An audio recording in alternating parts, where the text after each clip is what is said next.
8:51, everybody, and in just 10 days, a rare occurrence, okay, a solar eclipse is going to be taking place. We're talking about April 8th being the day for that one, right? And the glasses that you can wear, those are actually running low. Yeah, and if you don't know what exactly it is, so we have a scientist joining us this morning. He has pro tips on this. Like, listen, he's such an expert. He's a NASA solar steam consultant and also former solar eclipse project manager for the American Astronomical Society. I mean, come on. It's a mouthful. Yeah, that's pretty awesome. Mike, thanks so much for being here. We appreciate it. Mike Kentrianakis. A pleasure. Wow. You know, a lot of people aren't even really exactly sure what the solar eclipse is. So quickly describe for us what it is and what we can see from here on Earth. Yeah. A solar eclipse is when the moon goes in front of the sun. Every month the moon goes around and it becomes a new moon, but it doesn't go in front of the sun. It's because its orbit is 5 degrees off from the sun's orbit, like in the planets.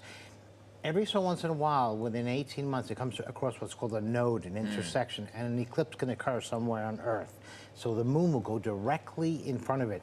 And not only that, the moon, apparently, by coincidence, is the same size as the sun. Yeah. Exactly. Wow. So when it covers it, it completely covers it, and it allows us to see the beautiful corona of the sun perfectly right from its edge. And why can't you look at that directly? Well, you can't look at the sun. The sun is dangerous. It has dangerous rays all the time, infrared and UV.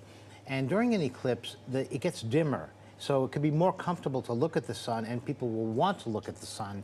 And you won't feel it in your retina, the damage of the infrared and the UV rays that come in.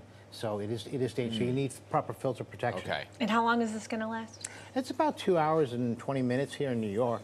Oh, wow, really, that long? And so we're used to seeing this. These are the solar eclipse glasses that most of us this is what most people are getting around the country and the world. They're very popular. These polymer films that are, these are made in the United States. But they're running low. They always run low. It's the #1 problem at every single eclipse is that eclipse glasses run low. So you're not going to see anything with it on. All you see is black. It's completely black. I can go They're to sleep now. designed for the sun because the sun is so bright.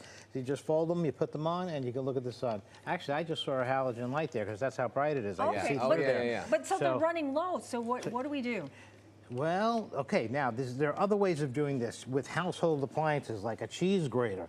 So let's pretend this is the sun, this bright flashlight, and you just take this and you get a white cardboard and this flashlight is the sun. And if you hold it up, instead of seeing circles, you're going to see crescents. You're going to actually see the progression of the moon crossing over the sun. It's going to turn to a crescent. And it's going to be a very thin crescent because it's 90% here. We're so close to the path of totality. So that's one way of doing it with a cheese grater. One way is with a colander. Yeah, you could do that. Look how beautiful that is. And these circles will become crescents. So it's very impressive. To hold the colander up to your face. Yeah, well, no, you do not. You do not, no. You hold it in front of the whiteboard and have the sun in that direction in the sky. Okay, because I was going to do this and like look at the... Okay, got it. You do not do that. You do not, no. So how do we do it? So explain exactly. The sun is there, you just do Here, I'll be the sun. Do not look at the sun. Here, let me be the sun. I'm the sun. Right. You're the sun, and I'm holding the colander to a whiteboard because it gives the contrast. And these images will be crescents, little moons, little moons, and they'll be just every single one will be that. So it's camera obscure. It's a pinhole method, is what it's called. So instead of circles, we see little crescents. That's right. So you have to have a big piece of white paper, obviously. Yeah, you know, a light surface is really what you need. And here's a ladle. Ladle is beautiful too, but you got to get one with circles. You don't want one that has rectangles. Exactly. And such. You need circles. You pinpoint circles. Well, I'm so glad you just explained that because I definitely there is a thing, an eclipse that you can like look at things like in a shoebox with a little hole. Yes, you can. There's a do-it-yourself kit where you can fold it together, put a pinhole, and then it will be dark, and then you can look inside. So you're kind of holding it up to the sun, and you see the image in the box. So it's like a solar eclipse in a box. Okay, gotcha. Oh, wow. So you're actually heading to NASA to help them with I am. I'm working with NASA Edge, part of the Solar Steam grant. That's a NASA-funded grant, and we are doing television coverage from coast to coast, from Mazatlan to Eagle Pass, right across up to Maine, all throughout. We have 82 telescopes and all kinds of wavelength telescopes right through to Newfoundland, Canada.